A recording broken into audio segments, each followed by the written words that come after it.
వినాయకునికి ఆధిపత్యం ఎలా వచ్చినది? వినాయకుని జననం తరువాత మూషికుడిని సంహరించాల్సి వచ్చింది.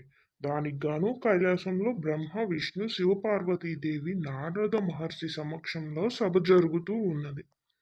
ఈ విషయం వేగుల ద్వారా తెలుసుకున్న మూషికుడు నందీశ్వరుని రూపంలో వచ్చి గణాధిపత్యానికి కుమారస్వామియే అర్హుడని చెప్పి వెళ్ళిపోతారు.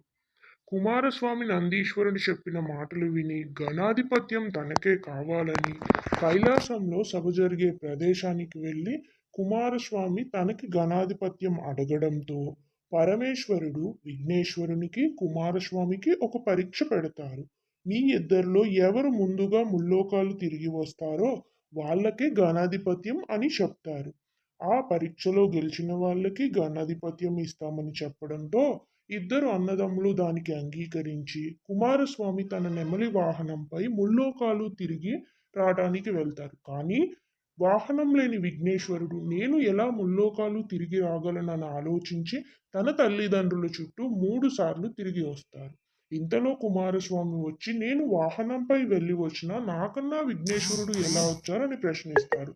దానికి తల్లిదండ్రులు లోనే అన్ని పుణ్యనదులు, పర్వతాలు, క్షేత్రాలు ఉంటాయని అన్నింటికీ కారణం ఆ పరమేశ్వరుడే అని వివరణ ఇస్తారు. వినాయకుడు అలా చెప్పడంతో దానితో కుమారస్వామి చేసిన తప్పు ఒప్పుకొని విఘ్నేశ్వరునికే గణాధిపత్యం ఇవ్వమని కోరుతారు.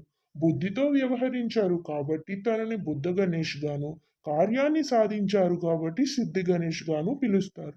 అప్పటి నుంచి అన్ని గణాలకు అంటే దేవతలకు అధిపతి కాబట్టి వినాయకుడు మొదటి పూజ జరుపుకుంటారు. ఇలా విఘ్నేశ్వరునికి గణాధిపత్యం వచ్చినది.